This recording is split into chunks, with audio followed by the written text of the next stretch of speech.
Hello students, welcome to my channel home science exam master.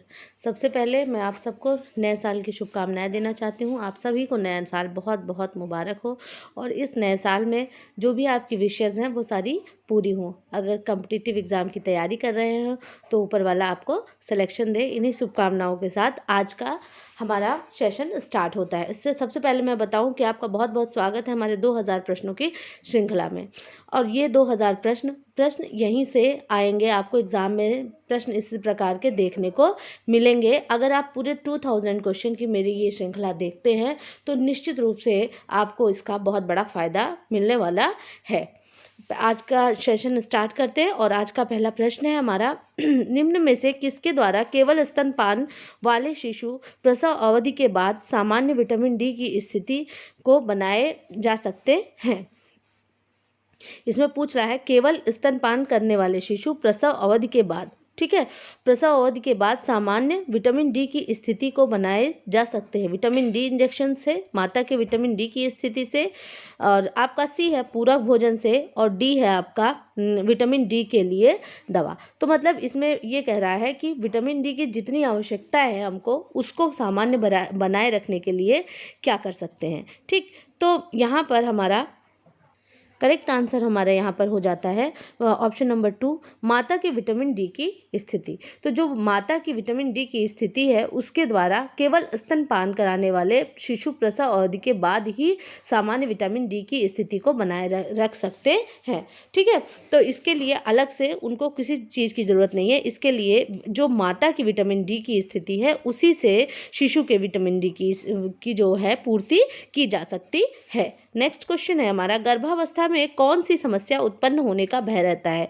गर्भपात का, अपरिपक्वता का, गुर्दे का संक्रमण या इनमें से सभी? तो यहाँ पर हमारा करेक्ट आंसर हो जाता है ऑप्शन नंबर डी, इनमें से सभी। ठीक है, क्या इनमें से सभी? तो गर्भावस्था के समय उत्पन्न होने वाले, तो ये जो हमारी गर्भावस्था है वो कैसी, बहुत ही संवेदनशील अवस्था होती है और यह प्रत्येक महिला के लिए क्या होती है, आसान नहीं होती है। और इस समय स्वास्थ्य की आपको बहुत सारी समस्याएं, स्वास्थ्य से संबंधित बहुत सारी समस्याओं का सामना करना पड़ता है, जिसमें कि कुछ सामान्य तथा कुछ जटिल समस्याएं उत्पन्न होती हैं, जैसे वोमिटिंग है, मॉर्निंग सिकनेस जो होती है, ये सारी चीज़ें क्या सामान्य स्थिति में आती हैं।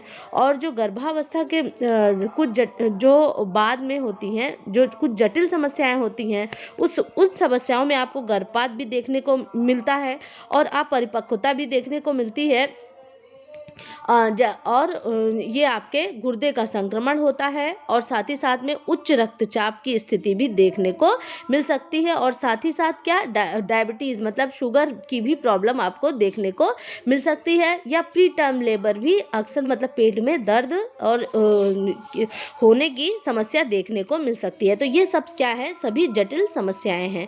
ठीक, तो यहाँ ऑप्शन नंबर डी जो है वह क्या है, इनमें से सभी यहाँ पर करेक्ट हो जाता है। नेक्स्ट है, माता के रक्त धारा में गर्भ को अलग करने वाला अंग होता है।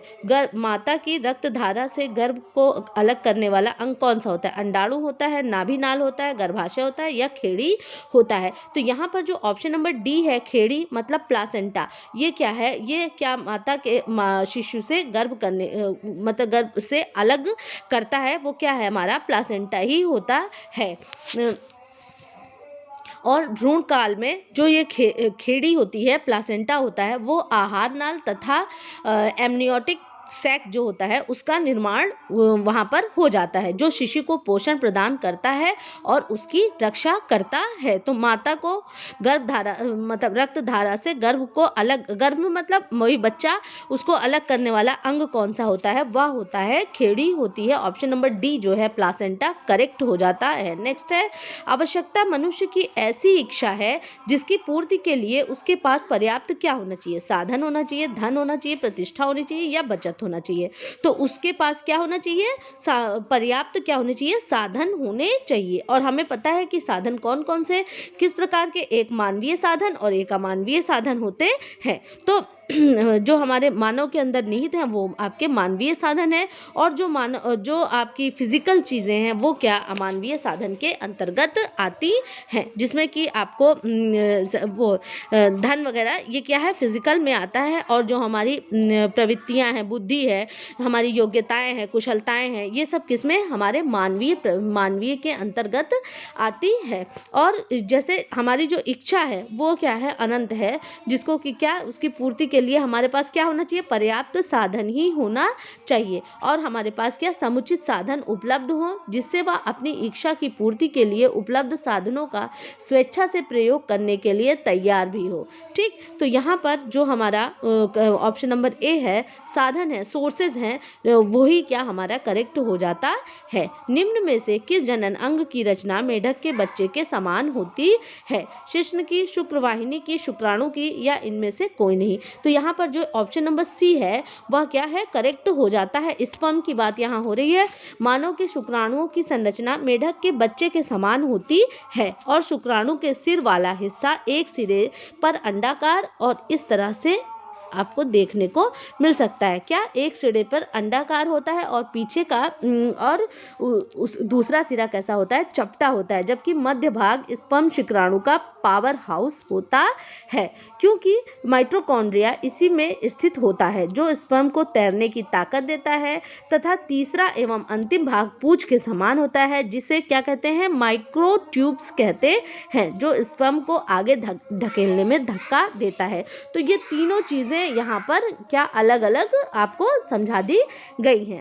सभी शुक्राणु एक समान नहीं होते, कुछ में बड़े सिर होते हैं, कुछ में पूंछ और कुछ मुड़े हुए होते हैं, और कुछ कैसे होते हैं, स्पाइरल आपको देखने को मिलते हैं। तो ऑप्शन नंबर सी जो है यहाँ पे शुक्राणु वह करेक्ट आंसर हो जाता है। नेक्स्ट है, मनुष्य में गर्भावधि की लंबाई कितने दिन की होती है, 180 दिन की, 200 दिन की, 280 दिन की, या 300 दिन की।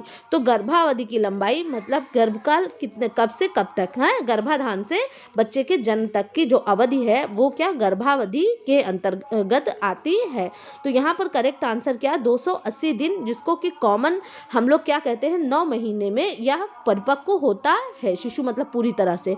तो यहाँ पे 9 मंथ का जो समय है वो क्या है 280 दिन है, लगभग 280 दिन होता है। और ये जैसे मतलब कुछ जो मनोवैज्ञानिक हैं उन्होंने, एक है कार्माइकेल, उन्होंने क्या कहा कि गर्भकालीन अवस्था कम से कम 180 दिन से अधिक 334 दिन की हो सकती है। अध्ययन की सुविधा की दृष्टि से इस अवधि को इस जो पूरी अवधि है 9 महीने की उसको 3 भागों में बांटा गया है। इसको आप देखें कि कौन कौन से 3 भाग में उसको बांटा गया है। तो यहाँ पर पहली जो अवधि है वह डिम्बावस्था है, द पीरियड ऑफ ओवम। दूसरी क्या है, भ्रूणावस्था है। तीन अवधि हो गई। पहली कौन सी हमारी हो गई, डिम्बावस्था। फर्स्ट कौन सी, डिम्बावस्था, कभी कभी पूछ भी लेता है। डिम्बावस्था शुरू की है 15 दिन से आपकी 8 सप्ताह तक की अवधि होती है डिम्बावस्था। फिर उसके बाद कौन सी है, भ्रूणावस्था है, द पीरियड ऑफ एम्ब्रियो। ठीक है, क्या, द पीरियड ऑफ एम्ब्रियो। और गर्भस्थ शिशु की अवस्था, मतलब ये दूसरी अवस्था के बाद स्टार्ट होती है, और कब खत्म होती है, जब प्रसव क्रिया संपन्न हो जाती है। तो द पीरियड ऑफ फीटस, ठीक, द पीरियड ऑफ फीटस। सबसे पहले द पीरियड ऑफ ओवम, डिम्बावस्था, भ्रूणावस्था, द पीरियड ऑफ एम्ब्रियो, और तीसरा है गर्भस्थ शिशु की अवस्था, द पीरियड ऑफ फीटस। ठीक, तो इस प्रकार से इसको 3 भागों में बांटा गया है। नेक्स्ट है हमारा, बुद्धि मापन को स्वीकृत परीक्षण बनाने वाले प्रथम वैज्ञानिक कौन थे। बुद्धि परीक्षण जो है उसको स्वीकृत कराने, मतलब सामान्य करने वाले, स्वीकृत कराने वाले प्रथम वैज्ञानिक कौन थे। बिने थे, बिने एवं टर्मन थे, थॉर्नडाइक थे, या थर्स्टोन थे। तो यह जो है हमारा कि सबसे पहले जो यहाँ पर ये परिभाषा दी है, बिने महोदय जो थे, जो इन्होंने ये कहा कि बुद्धि मापन को स्वीकृत परीक्षण, इन्होंने जो बुद्धि मापन का टेस्ट बनाया था उसको सभी लोगों के द्वारा स्वीकृत कराने वाले प्रथम वैज्ञानिक कौन थे, या बिने महोदय थे। तो यहाँ पर आपका 21 का ए क्या हो जाता है, करेक्ट आंसर हो जाता है। ठीक, 20वीं शताब्दी के प्रारंभिक वर्षों में बुद्धि मापन के इतिहास में सबसे अधिक महत्वपूर्ण विकास किसने किया है, अल्फ्रेड बिनेट। इसका पूरा नाम क्या, अल्फ्रेड बिनेट के, उन्हीं के कार्यों के द्वारा हुआ है। बिने ने बुद्धि परीक्षाओं में आयु पर महत्वपूर्ण बल दिया। मतलब बुद्धि जो उनके परीक्षण थे वो विभिन्न विभिन्न आयु के लोगों के लिए, जैसे बच्चे हैं थोड़ा और बड़े हुए, जैसे शैशवावस्था, बाल्यावस्था, तो सबके लिए अलग अलग प्रकार का बुद्धि परीक्षण इन्होंने बनाया था। नेक्स्ट है हमारा क्वेश्चन, व्यक्तित्व जन्मजात और अर्जित प्रवृत्तियों का योग है, यह परिभाषा किसने दी? प्रीवियस लेक्चर में भी यह आया हुआ था। तो यह परिभाषा किसके द्वारा दी गई है? मन के द्वारा, आलपोर्ट के द्वारा, म्यूरहेड के द्वारा या वैलेंटाइन के द्वारा? तो यह परिभाषा वैलेंटाइन के द्वारा दी गई है। ऑप्शन नंबर सी जो है वह हमारा करेक्ट होता है। वैलेंटाइन के द्वारा क्या की गई है? यह परिभाषा दी गई है। अगर गिलफर्ड महोदय की भी एक डिफिनेशन आप देख लें, व्यक्तित्व गुणों का समन्वित रूप है। अगर गिलफर्ड की डिफिनेशन आती है तो हम क्या कह सकते हैं? व्यक्तित्व गुणों का समन्वित रूप है। ठीक, ये गिलफर्ड महोदय की परिभाषा है। लेकिन यहाँ पर ये वैलेंटाइन की परिभाषा है कि व्यक्तित्व जन्मजात और अर्जित प्रवृत्तियों का योग है। प्रकृतियों नहीं, प्रवृत्तियों का योग है। जन्म के समय लड़कों के हृदय की धड़कन की दर होती है 130 मिनट, 110 मिनट, 150 मिनट या 40 मिनट। तो जन्म के समय जो बच्चे होते हैं उनकी धड़कन की दर कितनी होती है? तो 130 मिनट, 130 बार धड़कता है। कितना? 1 मिनट में। ठीक, तो ये क्या है? ये हमारा करेक्ट आंसर यहाँ पे 130 ऑप्शन नंबर ए हो जाएगा। और ये जो है 130 मिनट की बात करें, जबकि जो छोटे बच्चे हैं जो उनकी जो फिर ये तो जन्म के समय की बात हो रही है। उसके बाद जो छोटे बच्चे हैं उसकी 80 से 100 तक की होती है। और जो जैसे हम लोग एडल्ट हैं तो हम लोग का कितना 70 से 90 के बीच में हमारी क्या होनी चाहिए? हार्ट रेट होनी चाहिए। और साथ ही साथ में यह भी देखा गया कि जब बच्चा चिल्लाता है एवं रोता है तो उस समय जब बच्चा पैदा होता है, मतलब उस समय कहाँ तक 160 तक भी हृदय की हार्ट बीट उसकी पहुंच सकती है। लेकिन सामान्य रूप से हम 130 140 मानते हैं। तो जब बच्चा पैदा होता है तो उसकी हार्ट रेट कितनी होती है? 140 होती है। तनाव व संचारण के लिए अवरोध है, सामाजिक, सांस्कृतिक, मनोवैज्ञानिक या भौतिक? तो तनाव या संचारण के लिए अवरोध है। कैसा? भौतिक अवरोध है। अगर स्ट्रेस है, हाँ, अगर तनाव है तो फिर क्या हो जाएगा? वहाँ पर संचरण नहीं हो पाएगा। सॉरी यहाँ पे भौतिक नहीं है, यहाँ पर ये तनाव के संचारण के लिए जो तनाव है यह कैसा अवरोध है? यह आपका भौतिक अवरोध है। सही है, ऑप्शन नंबर डी यहाँ पर सही हो जाता है। प्रत्येक व्यक्ति की एक अनूठी संचार शैली या एक तरीका होता है जिसमें वो दूसरे के साथ जानकारी का आदान प्रदान करता है। तो जो स्ट्रेस है वह स्ट्रेस कैसा है? वैसे तो इसे मनोवैज्ञानिक अवरोध के अंतर्गत आना चाहिए था, लेकिन यहाँ पर ऑप्शन नंबर डी ही करेक्ट है जो कि माना गया है सही। तो मैं यहाँ पे ऑप्शन नंबर डी के लिए कहूँगी। अगला है, कौन सा टीका 3 रोगों से शिशु की रक्षा करता है? BCG, DPT, ATS या TAB? तो कौन सा टीका है जो शिशु के लिए क्या करता है? 3 बीमारियों को एक साथ हटाता है। तो DPT का जो टीका होता है वह किसके यह मतलब अनिवार्य टीकों में यह सम्मिलित है। और 6 माह से कम उम्र के शिशुओं को डिप्थीरिया, काली खांसी या काली खांसी जो है और टिटनेस, इनके लिए लगाया जाता है। डिप्थीरिया, काली खांसी मतलब पर्ट्यूसिस और ये टिटनेस, तो 3 रोगों के लिए एक साथ लगाया जाता है। और 6 माह से कम उम्र के शिशुओं को लगाया जाता है। और यह 3 प्रमुख घातक बीमारियों से बचाव करता है। तो यहाँ पर ऑप्शन नंबर डी अगर आ जाता है तो यह करेक्ट हो जाता है। और जन्म से 24 घंटे के भीतर जो पहला टीका लगता है वो कौन सा टीका है? BCG, पहला टीका BCG। तो यहाँ से अगर प्रश्न पूछे कि सबसे पहले कौन सा टीका लगता है तो BCG का लगता है। और 3 बीमारियों को दूर करने वाले टीके का नाम हम क्या याद करेंगे?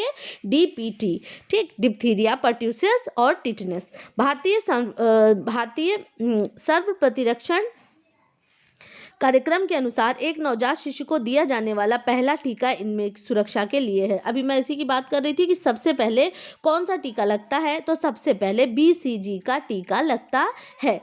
कौन सा टीका? BCG का टीका लगता है। वर्तमान समय में शिशु को जो प्रथम रोग निरोधक टीका लगता है वह BCG का होता है। यह जन्म के 24 घंटे बाद लगाया जाता है और यह टीका दाईं बांह के ऊपरी हिस्से में लगाया जाता है। यह भी ध्यान रखेंगे आप, कहाँ लगता है? यह दाईं बांह के ऊपरी हिस्से में लगाया जाता है। नवजात शिशु अधिक समय तक सोता है, इसलिए पीड़ा को अधिक महसूस नहीं करता। यह टीका तपेदिक तथा क्षय रोग से रक्षा करने के लिए लगाया जाता है। बीसीजी का पूरा नाम क्या है? बैसिली कालमेट और ग्यूरिन है, जो कि इस बीसीजी का जो टीके की जिसने इजाद की है, मतलब जिसने आविष्कार किया है, उन्हीं वैज्ञानिक के नाम पर यह टीका है। क्या है? बैसिली कालमेट और ग्यूरिन है। और यह टीका किस लिए लगाया जाता है? यह क्षय रोग से रक्षा करने के लिए लगाया जाता है। तो यहाँ पर हमारा करेक्ट आंसर नंबर ए हो जाता है। नेक्स्ट क्वेश्चन है गैस्ट्रिक और डियोडिनल अल्सर के इलाज में मुख्यतः दिया जाता है।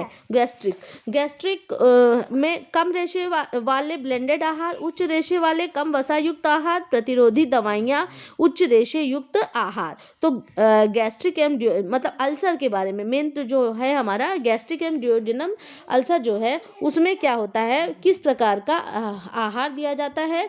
तो वहाँ पर आहार आपको दिया जाता है अल्सर का यहाँ पर उच्च रेशे युक्त आहार एवं प्रतिरोधी दवाइयाँ। तो उस समय क्या उच्च रेशे युक्त आहार एवं प्रतिरोधी दवाइयाँ दी जाती है। अल्सर का मतलब होता क्या है? अल्सर का मतलब घाव होना होता है। डियोडेनम अल्सर मुख्यतः गर्मी के दिनों में गरीब किसानों एवं मजदूरी वर्ग के लोगों को अधिक होता है। समय पर भोजन ग्रहण न कर पाने की दशा में यह रोग विकसित हो जाता है। अतः गैस्ट्रिक एवं डियोडेनम अल्सर के इलाज में मुख्यतः उच्च रेशे युक्त आहार व प्रतिरोधी दवाइयाँ दी जाती है। अच्छा, इसमें लक्षण क्या होता है? अगर लक्षण की बात करें तो लक्षण यहाँ पर होते हैं उसमें पेट में क्या होता है? दर्द होता है, और क्या वोमिटिंग होने लगती है, वजन घटने लगता है, और कम रेशे एवं ब्लेंडेड आहार गैस्ट्रिक अल्सर एवं डियोडेनम अल्सर के इलाज में दिया जाता है। तो यहाँ पर ऑप्शन नंबर डी जो होता है वह आपका करेक्ट हो जाता है। तो यहाँ हमारा ऑप्शन नंबर डी करेक्ट हो गया। नेक्स्ट है ब्रेड कैडल का प्रयोग किया जाता है ऑपरेशन वाले रोगी के बिस्तर पर, हड्डी टूटे या जले रोगी के बिस्तर पर, सामान्य रोगी के बिस्तर पर, या शैया घाव वाले रोगी के बिस्तर पर। तो यहाँ पर जो ब्रेड कैडल है इसका प्रयोग कब किया जाता है? या हड्डी के टूटने या रोगी के बिस्तर, जले हुए रोगी के बिस्तर के लिए इसका प्रयोग किया जाता है। ऑप्शन नंबर बी जो है वह हमारा करेक्ट हो जाता है। और जो ब्रेड कैडल है वह बेड कैडल जो है वो क्या है? हमारी कैडल एक प्रकार की लकड़ी या एल्युमिनियम का बना हुआ ढांचा होता है। जैसे ही मान लीजिए ये बेड है, ठीक है, बेड के ऊपर इस तरह से ऐसे लगा हुआ एक ढांचा होता है, जिसमें क्या होता है ऊपर से बेडशीट को ऐसे उड़ा देते हैं कि घाव ढका रहे, ठीक है। इसीलिए इसका प्रयोग करते हैं कि उसको टच ना करे, क्योंकि जो जला हुआ रोगी होता है उसमें इन्फेक्शन होने के बहुत सारे चांसेस होते हैं, और उसमें दर्द ना हो या फिर मतलब हर तरह से बचाने के लिए इसका प्रयोग किया जाता है कि रोगी के घायल अंग को चादर या कंबल ना छुए। तो इसलिए इसका प्रयोग किया जाता है। आपने फिल्मों में भी इस प्रकार देखा होगा। ऑप्शन नंबर बी जो है यहाँ पर करेक्ट हो जाता है। मानव शरीर में सबसे बड़ी अस्थि कौन सी है? प्रगंडास्थि, जंघास्थि, अंतरजंघिका या बहिर्जंघिका? तो यहाँ पर जो मानव शरीर में सबसे बड़ी और लंबी अस्थि है वो कौन सी है? जंघास्थि है। जंघास्थि सबसे बड़ी हड्डी है। और अगर उसका नाम बात करें कि जो सबसे लंबी हड्डी अस्थि की बात कर रहा है यहाँ पर, मानव शरीर में जो सबसे लंबी और बड़ी अस्थि होती है वो कौन सी होती है? वह फीमर होती है। यह जंघे की लंबी, मजबूत और तथा त्रिभुजाकार हड्डी कौन सी? नितंबास्थि तथा अंतरजंघिका टीबी के मध्य में स्थित होती है। यह नितंबास्थि और टीगी अंतरजंघिका के मध्य में स्थित होती है, और ये क्या है? सबसे मजबूत हड्डी है। तो ऑप्शन नंबर बी जो है अंतरजंघिका वह करेक्ट हो जाता है। नेक्स्ट है उदर आंत्र भित्ति से बना होता है कंकालीय मांसपेशी, धारीदार मांसपेशी, मृद मांसपेशी या कार्डियक मांसपेशी? तो उदर भित्ति से बना हुआ क्या होता है? यहाँ पर आपका यहाँ पर कौन सा सही होता है? ऑप्शन नंबर सी जो है मृदु मांसपेशी। तो उदर आंत्रवृत्ति मृदु मांसपेशी से बनी हुई होती है, स्मूथ मसल से बनी हुई होती है, और यह हमारे शरीर की गति एवं गमन के लिए विशेष प्रकार की कोशिकाओं के लिए सफेद या लाल से ऊतक होते हैं, जिन्हें स्मूथ मसल्स कहते हैं। ऑप्शन नंबर सी हमारा इस प्रश्न में सही हो जाता है। नेक्स्ट है हमारा अंतरकोशिकीय पाचन प्रणाली उपलब्ध कराता है कौन? अंतरकोशिकीय पाचन प्रणाली कौन उपलब्ध कराता है? राइबोसोम, गाल्गी काय, लाइसोसोम या आंत? तो यहाँ पर करेक्ट आंसर होता है हमारा ऑप्शन नंबर सी जो है, ये हमारा लाइसोसोम जो है वह अंतरकोशिकीय पाचन प्रणाली उपलब्ध कराता है। अब हम बात करें कि लाइसोसोम की खोज किसने की? तो लाइसोसोम की खोज सन 1955 में की किसने? डी ड्यूव ने की। किसने? डी ड्यूव ने की। डी ड्यूव ने लाइसोसोम की खोज की। और इन्होंने साइटोप्लाज्म के अवयवों में लाइसोसोम ऐसी संरचनाएं हैं जिसमें बहुत से हाइड्रोलिटिक एंजाइम पाया जाता है, इन्होंने यह बताया। और इसका प्रमुख कार्य कोशिका के अंदर एवं बाहर पाचन क्रिया को क्रियान्वित करना है। ये संरचनाएं इंडोसाइटोसिस के द्वारा ग्रहण किए हुए पदार्थों को पचाती हैं। तो जो लाइसोसोम है वह क्या है? अंतरकोशिकीय पाचन प्रणाली को उपलब्ध कराता है। तो ऑप्शन नंबर सी जो है वह हमारा करेक्ट हो जाता है। प्रश्न है Navodaya Vidyalaya are open for the, Navodaya Vidyalaya निम्न में से किसके लिए खोले गए हैं? Rural students, rural talented students, urban students या ऑल ऑफ, वो था इनमें से कोई नहीं। अगला था हमारा क्या? इनमें से नन ऑफ दीज।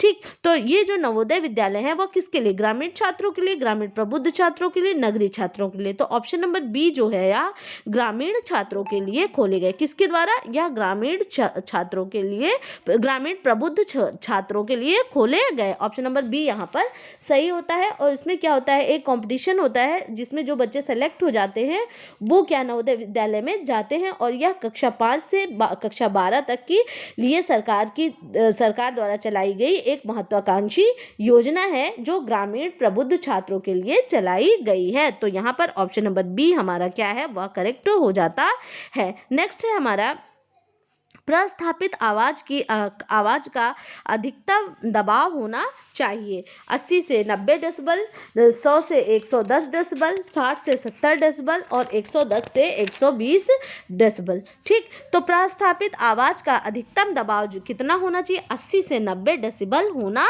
चाहिए। कितना होना चाहिए? 80 से 90 डेसिबल होना चाहिए। जो ये है कि 100 डेसिबल की ध्वनि अगर है तो व्यक्ति के लिए क्या है? इस पर हमारे कानों पर इसका प्रतिकूल प्रभाव पड़ता है। अगर 85 डेसिबल तक की भी ध्वनि है तो वो क्या होता है? अगर हम लगातार सुन रहे हैं तो तब भी हमको नुकसान करती है। अगर देखा जाए तो 75 से 85 डेसिबल के मध्य शोर की सीमा को क्या किया गया है? निर्धारित किया गया है। इसके अधिकतर तीव्रता की ध्वनि को ध्वनि प्रदूषण माना जाता है। तो ऑप्शन में 75 से 85 तो है नहीं, तो इसलिए 80 से 90 डेसिबल हम यहाँ पर आ जाएंगे। तो इसलिए ऑप्शन नंबर ए जो है वह हमारा करेक्ट हो जाता है। मच्छर भगाने वाली दवाओं में सक्रिय रसायन कौन सा है? पूछा हुआ, एग्जाम में आया हुआ प्रश्न है। एलिथ्रिन, पॉलीथ्रिन, सल्फर या एसिटिलीन? तो जो एलिथ्रिन है वह क्या? मच्छर भगाने वाली दवाओं में सक्रिय रसायन का कार्य करता है। और जो एलिथ्रिन है वह सिंथेटिक कीटनाशकों का एक समूह है। यह एक ऐसा संश्लेषित पाइरेथ्राइड्स है जो कि क्रिसैंथेमम नामक फूल से प्राकृतिक रूप से प्राप्त किया जाता है। किससे? क्रिसैंथेमम नामक फूल से प्राकृतिक रूप से प्राप्त किया जाता है। फिर इसको क्या किया जाता है? बनाया जाता है। नेक्स्ट क्वेश्चन है, डायलिसिस एक प्रक्रिया है जो के कुछ सामान्य कार्यों को प्रस्थापित करती है। जो डायलिसिस होती है वह किसके? जो हमारे खून को बदलते हैं। ठीक है, तो यह किसके क्रिया को प्रस्थापित करने का कार्य करती है? नयन के, फेफड़े के, हृदय के या गुर्दे के? तो यहाँ पर ऑप्शन नंबर डी जो है यह गुर्दे के कार्य को प्रस्थापित करने का कार्य करती है, कुछ सामान्य कार्यों को। और ये जो मनुष्य के गुर्दे हैं वह कैसे होते हैं? यह गहरे लाल रंग के तथा सेम के बीच की आकृति के होते हैं। प्रत्येक गुर्दे का भाग 70 ग्राम होता है। प्रत्येक वृक्क कितना? लगभग 10 से 11 सेंटीमीटर लंबा, 5 सेंटीमीटर चौड़ा तथा 2.5 से 3 सेंटीमीटर मोटा होता है। जो एक प्रत्येक वृक्क की लंबाई होती है, लंबाई चौड़ाई यहाँ पे बताई गई है। महिला का लिंग हार्मोन कौन सा है?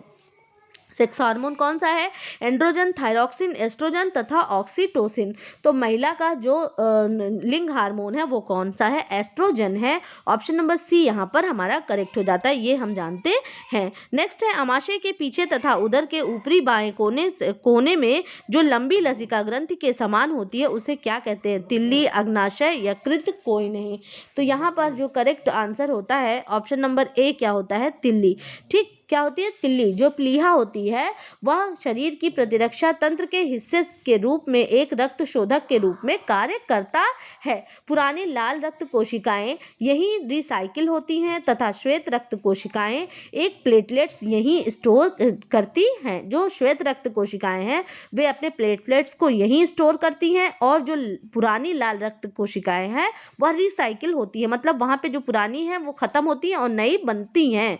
इसी कारण इसे WBC का बैंक क्यों कहते हैं? क्योंकि यह जो श्वेत रक्त कोशिकाएं हैं एवं प्लेटलेट्स जो हैं यहीं पे स्टोर होती हैं, तो इसीलिए इसको WBC का बैंक कहते हैं। तथा RBC की कब्रगाह कहते हैं। कब्रगाह क्यों कहते हैं? क्योंकि यहीं पे पुरानी लाल रक्त कोशिकाएं रिसाइकिल होती हैं। ठीक, प्लीहा या तिल्ली अमाशय के पीछे तथा उदर के ऊपर हिस्से के बाएं कोने पर लसिका के समान अंडाकार लंबाई में लगभग 3 से 5 इंच की होती है और वहीं पर यह स्थित होती है। इसके बढ़ने से मलेरिया, धातुक्षय तथा अनीमिया जैसी बीमारी जन्म लेती है। नेक्स्ट है गैस्ट्रिक एवं डियोडेनम अल्सर के इलाज में मुख्यतः दिया जाता है। गैस्ट्रिक अल्सर एवं डियोडेनम अल्सर के इलाज में मुख्यतः कम रेशे एवं ब्लेंडेड आहार, उच्च रेशे एवं कम वसा युक्त आहार, प्रतिरोधी दवाइयाँ, या फिर उसके बाद हमारा क्या था यहाँ पर जो है कि जो यहाँ डियोडेनम जो अल्सर है उसमें जो ऑप्शन नंबर डी था वह हमारा करेक्ट था। तो यहाँ पर हम देखेंगे कि ऑप्शन नंबर डी में यहाँ पर क्या था, तो ऑप्शन नंबर डी में यहाँ पर था, इस प्रश्न को हम लोग कर चुके हैं। ये देखिए ऑप्शन नंबर डी में उच्च रेशे युक्त आहार एवं प्रतिरोधी दवाइयों का प्रयोग करेंगे, तो यहाँ पर ऑप्शन नंबर डी हमारा करेक्ट हो जाता है। ये क्वेश्चन फिर से रिवाइज हो गया था, कोई नहीं, हम लोग आगे प्रश्न पर बढ़ेंगे। हाँ, मध्यमान के लिए कौन सा सूत्र सही है? मतलब मीन के लिए, मीन का फार्मूला पूछ रहा है।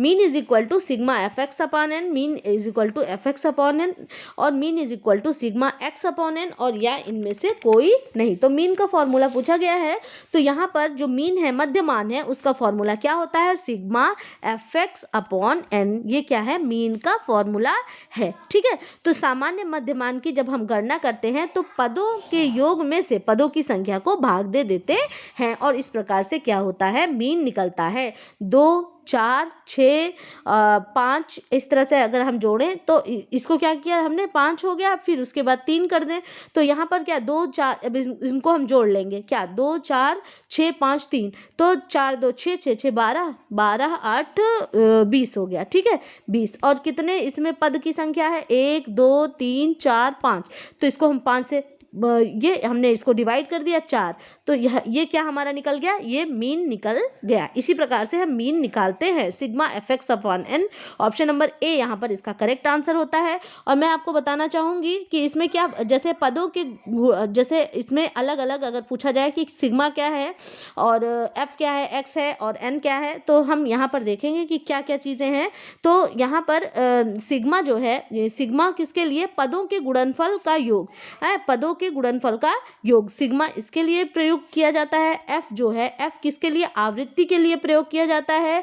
x क्या है? पद के लिए प्रयोग किया जाता है, तथा n क्या है? पदों की संख्या है। ठीक है, तो इसीलिए पदों की संख्या से इसको हम क्या कर देते हैं? डिवाइड कर देते हैं। n क्या है? पदों की संख्या है। तो इस तरह से मैंने चारों का आपको बता दिया। आई होप आपको क्लियर हो गया होगा। नेक्स्ट है, दो स्वतंत्र प्रतिदर्शों के विचलनशीलता की तुलना हेतु निम्न में से किस परीक्षण का प्रयोग किया जाता है? जब हम दो प्रतिदर्शों की विचलनशीलता की तुलना करते हैं तो उसमें किसका प्रयोग किया जाता है? आपका टी परीक्षण, काई स्क्वायर परीक्षण, जेड परीक्षण या एफ। तो इसके लिए किसका टी परीक्षण का प्रयोग किया जाता है। दो स्वतंत्र प्रदर्शों की विचलनशीलता की तुलना जब करते हैं, स्वतंत्र प्रतिदर्श जो है मतलब कि डिपेंडेंट नहीं है, वो क्या है, इंडिपेंडेंट है। ठीक, तो अलग अलग है दो, तो जब उनकी विचलनशीलता की तुलना की जाएगी तो वह किसके द्वारा, टी परीक्षण के द्वारा की जाएगी। ऑप्शन नंबर ए हमारा करेक्ट हो जाता है। नेक्स्ट है, जिला परिषद का प्रधान कौन होता है, chief executive officer, chairman, collector या कृषि विकास अधिकारी। तो यहाँ पर करेक्ट आंसर क्या होता है हमारा, जो यहाँ पे कलेक्टर होता है वह क्या होता है, जिला परिषद का प्रधान होता है। पंचायती राज की सबसे ऊपरी संस्था जिला परिषद है और जिला परिषद ग्राम पंचायतों एवं पंचायत समितियों में मूलतः नीति निर्धारण एवं मार्गदर्शन का काम करते हैं। जिला परिषद के अध्यक्ष उपाध्यक्ष को जिला दंडाधिकारी द्वारा शपथ ग्रहण कराई जाती है। ऑप्शन नंबर सी यहाँ पर हमारा करेक्ट होता है कि जिला परिषद का प्रधान कौन होता है, तो जिला परिषद का प्रधान कलेक्टर होता है। और यह भी ध्यान रखेंगे कि पंचायती राज की सबसे ऊपरी संस्था क्या है, जिला परिषद है। प्रश्न इस तरह से भी पूछा जा सकता है। एक अनुसंधान विशिष्ट से सामान्य की ओर बढ़ता है, कैसे, प्रेरक तर्क से, निगमनात्मक तर्क से, ए और बी दोनों या उक्त में से कोई नहीं। तो जो है हमारा ये अनुसंधान जो है वह कैसे बढ़ता है, तो यह बढ़ता है हमारे ऑप्शन नंबर सी जो है, ए और बी दोनों प्रेरक तर्क एवं आपका निगमनात्मक तर्क से यह आगे की ओर बढ़ता है। तो यहाँ पर आपका डिडक्टिव मेथड और प्रेरक तर्क मतलब इंडक्टिव और डिडक्टिव दोनों लॉजिक से यह बढ़ता है। तो आपका ए और बी दोनों सही हो जाता है। नेक्स्ट है, प्रबंध का सिस्टम उपागम में एक सिस्टम को अन्य पृथक करने वाला क्षेत्र इंगित करें, सीमा, मिलन बिंदु, एक्सचेंजर, डिवाइडर। तो यहाँ पर प्रबंध सिस्टम जो है उसमें को अन्य से पृथक करने वाला क्षेत्र कौन सा है, तो इसमें जैसे ये हमारा अंदर का जो प्रबंध सिस्टम है उसमें एक अंदर का जैसे कार्य हो रहा है, कोई फैक्ट्री है या कोई भी कार्य हो रहा है, कोई उसमें मैनेजमेंट है और सब कुछ है, ये हमारा क्या, ये हमारी जो हमारा अंतः आपका वातावरण हो गया, और बाहर वाला जो इससे बाहर की जगह है वो बाह्य में चला जाता है। तो इन दोनों के बीच में जो डिवाइड करने वाला क्षेत्र होता है वह कौन सा होता है, सीमा होता है। ऑप्शन नंबर ए यहाँ पर हमारा करेक्ट होता है, सीमा यहाँ पर करेक्ट हो जाता है। और प्रबंध का सिस्टम उपागम एक सिस्टम को अन्य से पृथक करने वाला क्षेत्र सीमा है। गृह प्रबंध सभी देशों में पाया जाने वाला सबसे अधिक सामान्य व्यवसाय है जिसमें अधिकांश व्यक्ति कार्यरत हैं। वह अधिकांश धन का प्रयोग किया जाता है तथा यह व्यक्तियों को स्वास्थ्य की दृष्टि से अधिक महत्वपूर्ण है। जो हमारी प्रबंध का सिस्टम है, पूरी व्यवस्था है, वह उसको वो और उससे बाहर का क्षेत्र, उन दोनों को बीच में डिवाइड करने वाला क्षेत्र कौन सा है, सीमा या बाउंड्री कहलाता है। तो ऑप्शन नंबर ए जो है वह हमारा करेक्ट हो जाता है। ये आपके होम मैनेजमेंट का जो हमारा एक अलग अध्याय है वो ये प्रश्न वहीं से लिया गया है, जो जिसमें कि हम पूरा प्रबंध व्यवस्था के बारे में पूरा पढ़ते हैं, प्रबंध के सिद्धांतों को पढ़ते हैं और अंतः वातावरण बाह्य वातावरण पढ़ते हैं, वहाँ से ये प्रश्न लिया गया है, इसलिए थोड़ा आपको अटपटा लग सकता है। तो ऑप्शन नंबर ए जो है वह करेक्ट हो जाता है। नेक्स्ट है, वैसा तंत्र जो भोजन अवशोषण कर रक्त कोशों के लिए उपयोगी बनाता है उसे क्या कहते हैं, पाचन तंत्र, श्वसन तंत्र, रक्त परिसंचरण तंत्र या कोई भी नहीं। तो यहाँ पर ऑप्शन नंबर ए जो होता है पाचन तंत्र वह सही हो जाता है। भोजन के जटिल पोषक पदार्थ व बड़े अणुओं को विभिन्न रासायनिक क्रियाओं एवं एंजाइम की सहायता से सरल छोटे व घुलनशील अणुओं में बदलना और तथा उन्हें अवशोषित कर रक्त कोशों के लिए उपयोगी बनाने वाले अंगों को संयुक्त रूप से प्रदान करना पाचन तंत्र कहलाता है। आमाशय, पित्ताशय, यकृत तथा अग्नाशय आदि प्रमुख पाचन ग्रंथियां हैं। तो यहाँ पर हमारा ऑप्शन नंबर ए जो है वह करेक्ट हो जाता है। हमारा अगला प्रश्न है किसी व्यक्ति के कपड़ों में आग लग जाने पर सर्वप्रथम क्या करेंगे? व्यक्ति के ऊपर पानी डाल देंगे, व्यक्ति को कंबल से पूरी तरह ढक देंगे, बालू फेंकेंगे या कपड़ों को उतार देंगे। तो अगर व्यक्ति के कपड़ों में आग लग जाती है तो सबसे पहले क्या करना चाहिए? तो सबसे पहले क्या करना चाहिए कि सर्वप्रथम व्यक्ति को जमीन पर लिटाकर मोटा कपड़ा उसके ऊपर डाल देना चाहिए या कंबल या कोई भी भारी वस्त्र उसके ऊपर डाल देंगे। फिर आग बुझाने के लिए जो जब डाल देंगे तो बुझ जाएगी, तो उसके क्या कपड़े तब बाद में हम क्या करते हैं, उसके जूते, कपड़े, ये सारी चीज़ें को शरीर से हटा देते हैं जब आग बुझ जाए। ठीक, तो यहाँ पर ऑप्शन नंबर बी जो है वह व्यक्ति को कंबल से पूरी तरह से ढक जाए जिससे कि ऑक्सीजन की सप्लाई रुक जाए। ठीक, नेक्स्ट है हमारा, जब अध्ययनस्थ विषय से संबंधित जानकारी उसके उपस्थित या और अनुपस्थित होने के बारे में अंकित की जाती है तो उस शोध विधि को क्या कहते हैं? जांच सूची कहते हैं, प्रश्नावली कहते हैं, साक्षात्कार कहते हैं या सर्वेक्षण कहते हैं? तो वहां पर उसको हम क्या कहते हैं? जांच सूची कहते हैं, जिसमें कि क्या जो अध्ययनस्थ विषय है उससे संबंधित जानकारी उपस्थित या अनुपस्थिति होने के बारे में अंकित की जाती है। जांच किया जाता है कि वह चीज़ उपस्थित है या अनुपस्थित है, तो इस चीज़ को ध्यान में रखा जाता है, तो वो क्या कहलाती है? जांच सूची कहलाती है, क्योंकि उसके द्वारा जांच की जा सकती है और इसके द्वारा अनुपस्थित लाभ, हानि, सफलता, विफलता, निरंतरता, पूर्णता की जानकारी दी जा सकती है। तो ऑप्शन नंबर ए यहाँ पर हमारा करेक्ट हो जाता है। नेक्स्ट है, रोगों की रोकथाम और स्वास्थ्य का संवर्धन का प्राथमिक उद्देश्य क्या है? रोगहर दवा, प्राथमिक दवा, रोकथाम दवा या आधुनिक दवा? तो यहाँ पर करेक्ट आंसर क्या हो जाता है? ऑप्शन नंबर सी यहाँ पर करेक्ट हो जाता है कि रोगों की रोकथाम एवं स्वास्थ्य का संवर्धन, मतलब स्वास्थ्य को अच्छा करने के लिए किस जो रोकथाम दवा का क्या है? प्राथमिक उद्देश्य है। ठीक है, कि वो रोग बढ़ने ना पाए। तो ऑप्शन नंबर सी हमारा यहाँ पर करेक्ट हो जाएगा। नेक्स्ट है हमारा, इसके आगे नेक्स्ट नहीं है और इसी के साथ हमारा सेशन खत्म होता है। अगर नोटिफिकेशन नहीं आता तो प्लीज़ चैनल पर जा करके आप चेक करें और नोटिफिकेशन अपना फिर से ऑन ऑफ कर सकते हैं आप। ठीक, तो उससे क्या होगा, आपके पास नोटिफिकेशन आने लगेगा। प्रीवियस वीडियोज़ को ज़रूर देखें, पढ़ाया हुआ पसंद आए तो प्लीज़ कमेंट करें, लाइक करें, शेयर करें और मेरा चैनल ज़रूर सब्सक्राइब करें। Okay, bye.